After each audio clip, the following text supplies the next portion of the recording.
Thorian Reese sat in his chair, quietly watching the self-righteous ministers put on their act without offering any response. He even leisurely sipped his tea, as if he didn't care about their so-called accusations in the slightest. His indifferent demeanor made Anton Reese and the others frown deeply. Unconsciously, the fervent voices of protest began to die down. They had been passionately arguing, yet the person they were addressing didn't even react. Wasn't this like playing music to a cow? "Are you done talking?" Once the noise gradually subsided, Thorian Reese finally spoke. "If not, go ahead and say a few more words. Speak until you're satisfied." "Young Prince, we are here to discuss serious matters with you, but your indifferent attitude is truly disappointing," Anton Reese said gravely. "Serious matters? Ha!" Thorian Reese chuckled lightly. "You don't even have a clear grasp of the truth, yet you speak so boldly, making reckless accusations. In my eyes, you're no different from a bunch of clowns. You are arrogant beyond measure." Anton Reese was clearly enraged, his face full of anger. "We were personally appointed as ministers by the prince, with the authority to challenge all injustices. Your abuse of power and persecution of loyal officials is both unreasonable and unlawful. We must protest." "That's right. We demand justice for General Lewis," the others echoed. "Protest? Justice?" Hearing this, Thorian Reese suddenly laughed, as if he had just heard the most ridiculous joke in the world. "What are you laughing at?" Anton Reese's face darkened. "I'm laughing at your ignorance, your stupidity, your self-righteousness." As he laughed, Thorian Reese's expression suddenly turned icy. "On what basis do you believe that General Lewis is innocent? And on what basis do you think I have wrongly judged him? You haven't even bothered to learn the truth, yet you shamelessly accuse me while trying to exonerate a man guilty of unforgivable crimes. Should I call you foolish, or should I call you evil? We only see the chaos you've caused in the capital, the fear you've spread among the people, and your blatant abuse of power.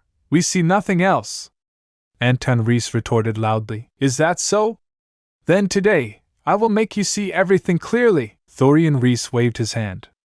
"William, bring out all the evidence, and let these so-called righteous men see for themselves who the real villain is." "Yes, sir," William responded and immediately laid out all the prepared evidence on the table. Each crime was meticulously documented, and these were only the recorded ones. Many more had not even been written down. "If you're not blind, see for yourselves," Thorian Reese said coldly, his patience completely exhausted. These old men were not just corrupt but also incredibly foolish.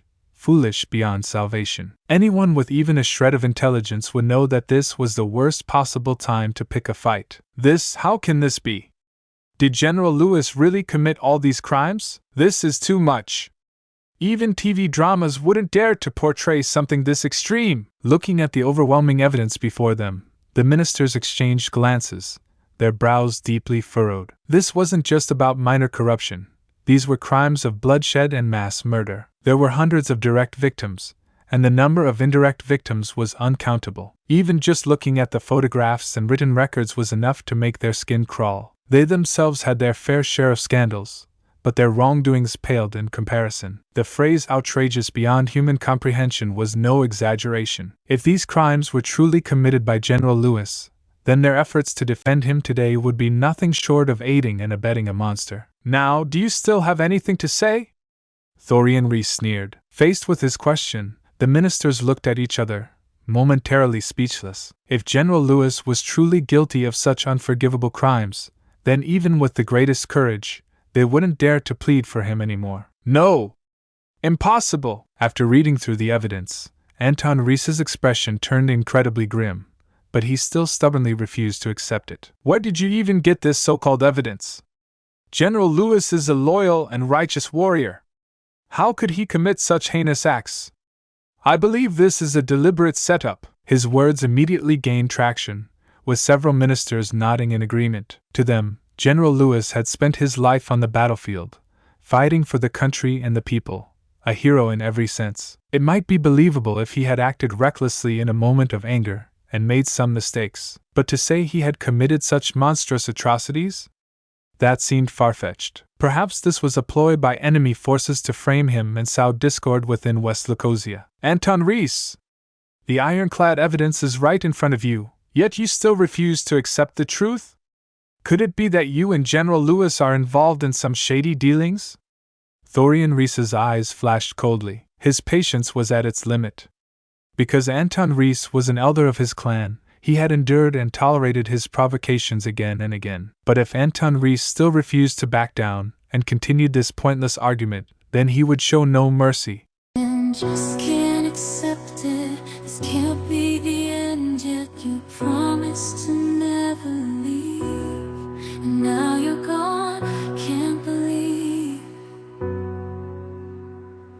I can feel the world slipping away as you slowly fade from my everyday.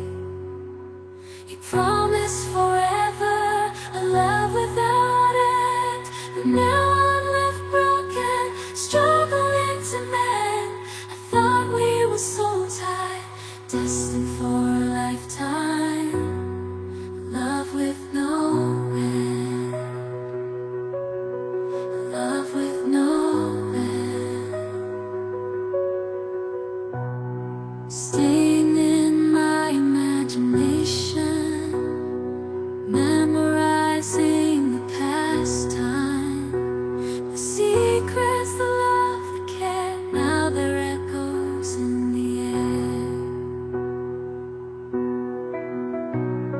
I still see your face in every place, feel your warmth, your gentle grace. But now there's just an empty space, and I'm lost in this endless chase. Keeping you in my heart, a piece of you I'll never let go. Though distance brings